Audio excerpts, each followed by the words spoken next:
The day started out like any other day. I had no idea that it was going to be historical to me or to anybody else.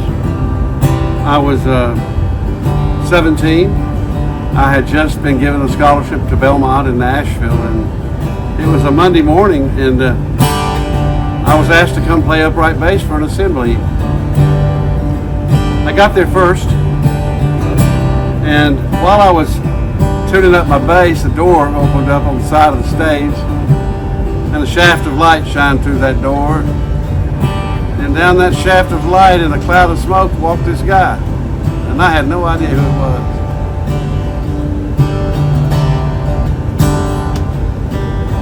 As he got right up close to me, he stuck out his hand, and I reached out my hand and took his. And when he looked me in the eye, he looked like a tired soul. And he didn't smile much that morning, but he said, "Hello, I'm Johnny Cash." And I just said, "Hi, I'm Rick." In that moment, I knew something special was about to happen, but I really didn't know what it was. The other guys in the band showed up. It was a guitar player and a drummer, and they looked like they'd been up all night. And he coughed a couple times, tapped on his microphone, the curtain opened up, and it was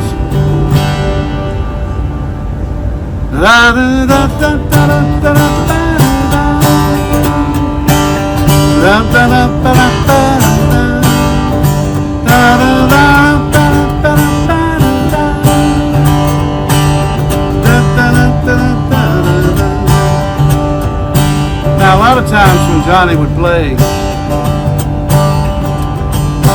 we all just had to wait. He wouldn't start singing till he wanted to. So we just kind of vamp in the music business. We just hold that G, and he would cough, kind of like that, and clear his throat out, and then he would go, "Love, it's a burning thing, and it makes a fiery ring, bound by wild desire. I fell into a burning ring of fire, went down, down, down, and the flames went higher, and it burned, burned, the ring of fire, the ring of fire.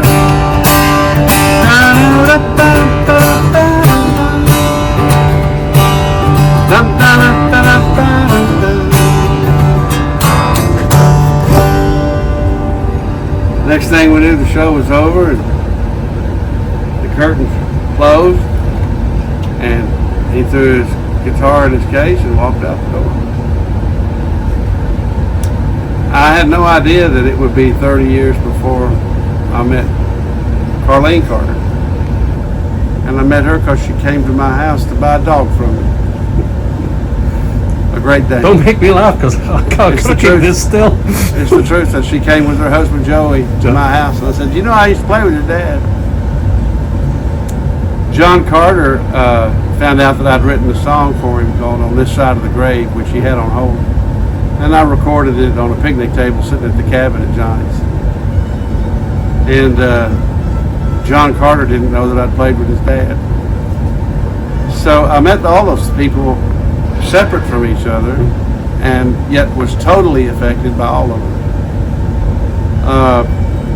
It's a privilege to play a Johnny Cash D35 Martin, and as you can see, it's pretty beat up. This whole top of it's got a crack in it all the way down, and it still sounds great. And I feel like every time that I pick it up and play a chord on it, there's a little Johnny in it. Thank you for your time. But you described as the doors opened, because that was the piece that really resonated with me, was the theatrics of it. It was theatrical. Yeah. Because when the doors opened up, the one door opened up and a shaft of light shined across the stage. Those doors faced east. It was about 9 o'clock on a Monday morning. And the stage was dark. I mean, it was a dusty stage with one light in the ceiling, exactly like what you see in all the movies. And then it locked up against the building, and I didn't know it at the time, but it was him. He walked across to the other side and opened up the door, and it locked up against the building. And he bent over, took one big drag off of a cigarette, picked up his guitar case, thumped the cigarette off into the distance, and blew the smoke in front of him as he walked in the door. It was kind of theatrical, and it looked exactly like what you just think it did. Yeah.